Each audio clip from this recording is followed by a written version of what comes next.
Bonjour tout le monde, aujourd'hui on va vous présenter un cours de comptabilité. Alors comme vous savez, lorsqu'une entreprise s'approche de sa date de clôture, elle doit organiser les travaux d'inventaire comptable. Ces derniers doivent être correctement préparés et doivent suivre une démarche qui est généralement quasi universelle.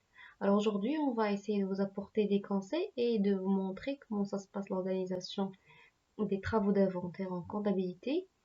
Ces exercices, ce travail est aussi appelé les travaux de clôture de l'exercice ou bien de fin d'exercice. Alors on va commencer par des définitions, puis montrer les biens amortissables, les modes d'amortissement, les formules de base avec des exercices pratiques. Tout d'abord, on va définir l'amortissement. L'amortissement est la constatation comptable de la dépréciation irréversible de certains éléments de l'actif immobilisé. Ça veut dire, c'est une constatation, bien c'est un enregistrement d'une perte définitive de certains éléments de l'actif immobilisé.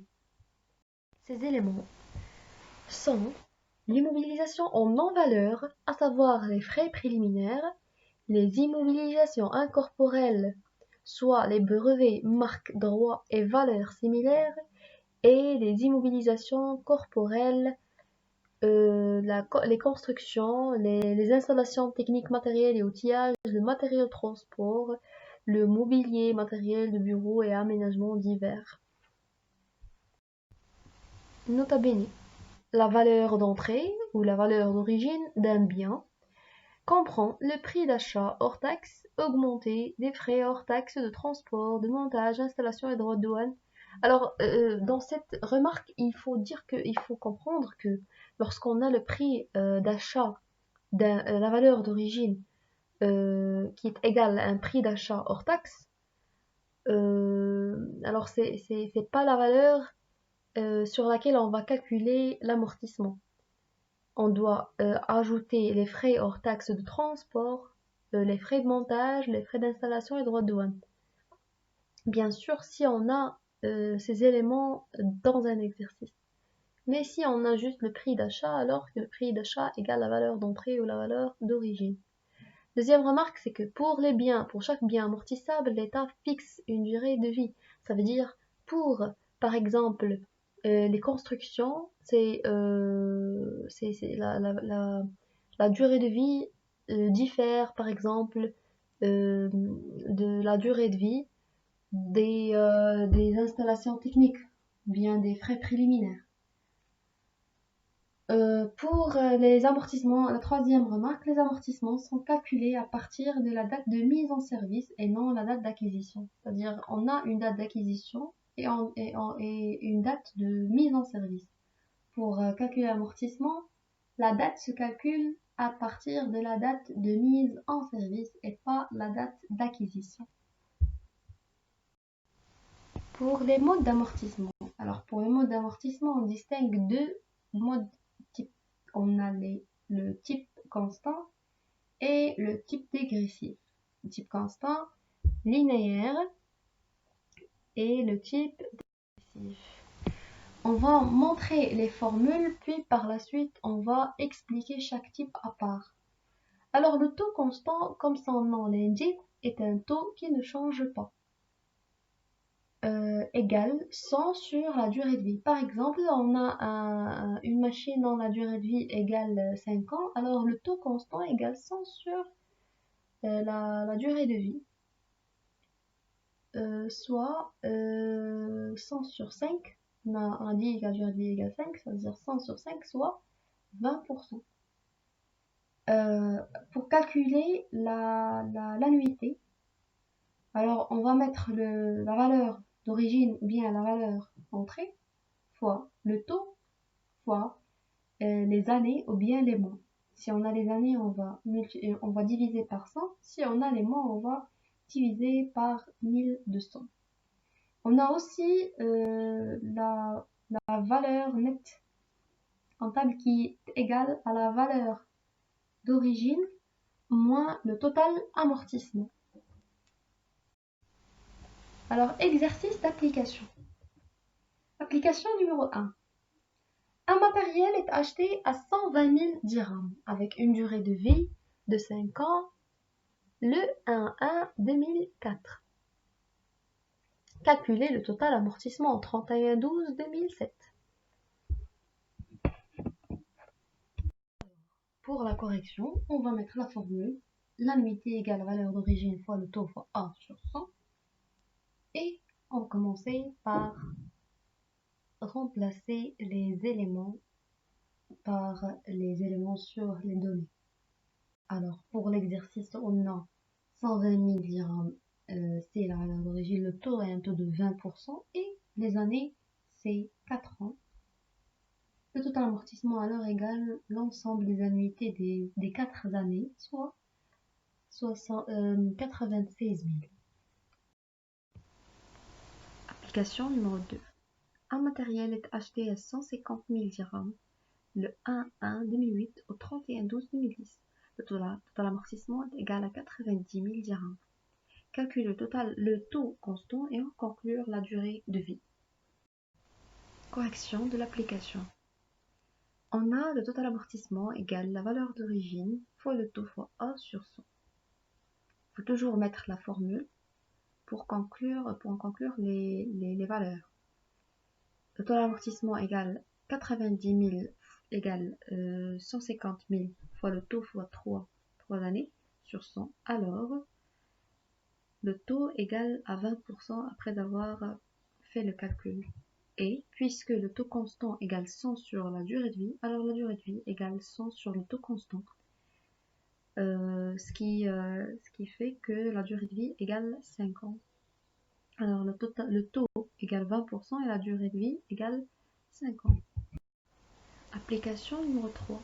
Un matériel est acheté à 80 000 dirhams avec une durée de vie de 5 ans. Au 31/12/2011, le total amortissement est égal à 44 000 dirhams. Calculez la durée de vie du matériel, trouvez la date d'acquisition. Comme toujours, on met la formule. On a le total amortissement égal la valeur d'origine fois le taux fois A sur 100. Après avoir fait le calcul, on obtient A égale 2,75 ans, c'est-à-dire 2 ans et 0,75 mois. 0,75 mois fois 12 égale 9 mois. La date d'acquisition est le 1/4/2009. Application numéro 4. Une entreprise possède 3 voitures. Voiture F à 120 000 dirhams achetée le 1/1/2006. Voiture P 150 000 dirhams achetée le 1/7/2007. Et voiture R 130 000 dirhams achetée le 1/1/2008. Au 31/12/2008, le total amortissement égale 141 250. Calculez le taux constant uniforme. Toujours on fait la formule, on remplace les valeurs par les valeurs dans les données, on obtient un taux constant de 25%, soit une durée de vie de 4 ans. Passons aujourd'hui à l'amortissement dégressif. Alors comment on fait pour calculer le taux dégressif? Pour le taux dégressif, on a la formule T égale TC fois K. K, c'est le coefficient qui change, tout dépend de l'année, de la durée de vie. Par exemple, ici on a la durée de vie égale 5 ans, égale 4 ans plus tôt, alors le K égale 1,5. Si la durée de vie est comprise entre 5 et 6 ans, alors le coefficient égale 2. Si la durée de vie est supérieure ou égale à 6 ans, le coefficient égale 3. Pour le calcul de l'annuité dans le cas d'amortissement dégressif, on a l'annuité égale la valeur nette début d'exercice fois le taux dégressif. Passons à l'application pour mieux comprendre. Un matériel est acheté le 1/1/2006 pour 300 000 dirhams avec une durée de vie de 5 ans. Présentez le tableau d'amortissement dégressif. Alors, pour l'application numéro 5, alors la première des choses qu'il faut faire dans un exercice où on est amené à présenter un tableau d'amortissement dégressif, c'est de présenter un tableau avec un nombre de lignes qui correspond au nombre des années. Puis, on calcule le total des années restantes. Par exemple, la première année, il nous reste 5 ans, la deuxième année, 4 ans, et ainsi de suite. Puis on calcule, on met le taux constant, qui est bien évidemment fixe, ne change pas. On le calcule comment? On fait le sens sur la durée de vie. Déjà, on a le matériel acheté avec une durée de vie qui est égale à 5 ans, donc le taux constant égale 100 sur 5, d'où un taux de 20%. Et puisque la durée est comprise entre 5 et 6 ans, alors le coefficient qu'on a déjà mentionné, la règle, égale 2.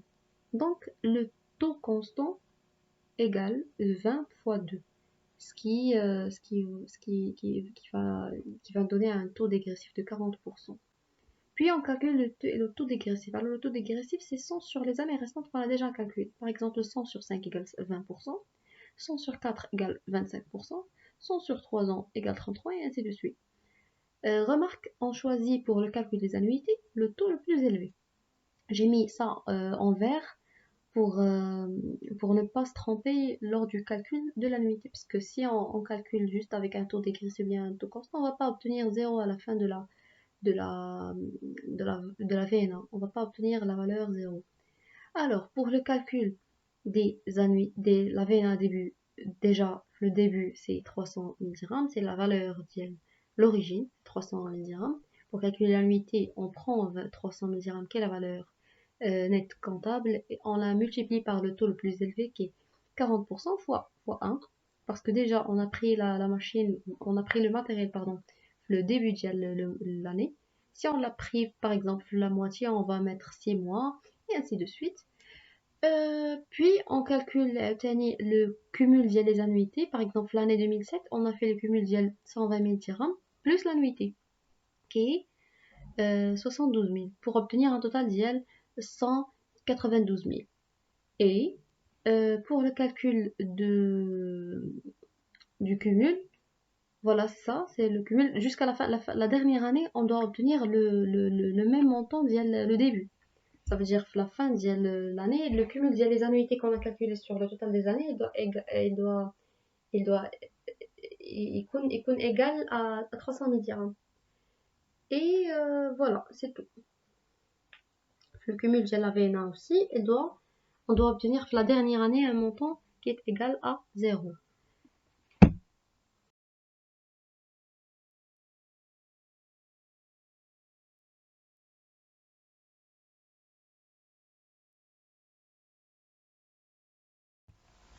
Alors, exercice. Alors, on a la balance au 31/12/2009 avant inventaire.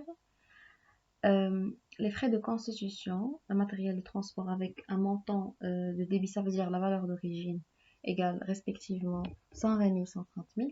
Et l'amortissement de chaque élément égale 76 000 et 158 750.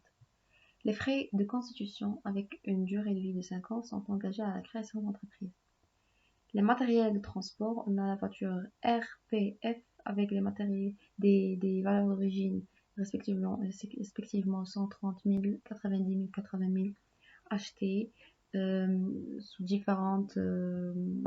dans différentes années.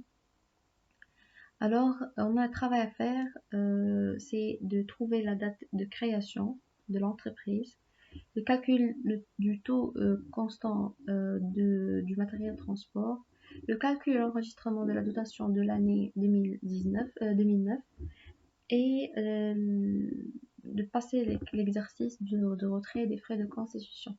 Alors pour information, les frais de constitution sont toujours calculés, on ne respecte pas le prorata. Ça veut dire qu'il soit engagé à la création au début d'année, en milieu d'année par exemple, ou autre date, on calcule toute l'année. Ça veut dire on prend en considération toute l'année. Alors pour la correction de l'exercice, on a toujours la formule A égale valeur d'origine fois taux fois A sur 100. Alors soit une durée de vie de 4 ans, plutôt une date de 4 ans. Alors la date de création est le 1-1-5, c'est-à-dire on calcule من 2009 en arrière, c'est-à-dire 2009, 2008, 2007, 2006, alors on est en 2005. Pour le matériel, le taux de calcul du taux de matériel de transport, on a le taux constant on a la fameuse formule, on remplace les informations avec, on a un taux constant de 25%, soit une durée de vie de 4 ans. Alors juste une petite remarque pour la date de création. Alors le calcul, on en tient 4 ans.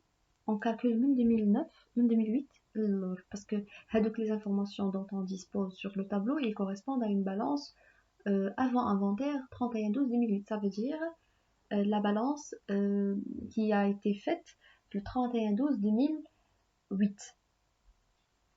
Voilà, pour le calcul de l'enregistrement de la dotation de l'année 2009, alors on a les frais de constitution 24 000. On a les matériels de transport pour la voiture F, c'est une voiture qui est amortie parce qu'on a dépassé sa durée de vie. P 11 250 et R 16 250. Pour l'enregistrement au journal, on fait comme suit. Puisque cette dotation, cet amortissement a entraîné une augmentation des charges, des dotations, augmentation des charges et une augmentation des comptes des amortissements, alors on va faire l'enregistrement suivant. Le DEA, c'est-à-dire la dotation d'exploitation aux amortissements des immobilisations en non-valeur, qui a 24 000. Voilà. Et la dotation des immobilisations corporelles, qui a les matériels de transport, fera le total, soit 11 250 plus 6 250 qui est égal à 272 500. Puis on crédite le compte des amortissements de frais de constitution et l'amortissement des matériels de transport avec le libellé dotation d'exercice 2009. Pour l'enregistrement des retraits de frais de constitution, alors on a l'amortissement, on débite le compte des amortissements de frais de constitution et on crédite le compte des frais de constitution pour que on déclare le retrait de chaque annuité des frais de constitution avec le total de la valeur d'origine. Et voilà. Merci pour votre attention et à la prochaine vidéo.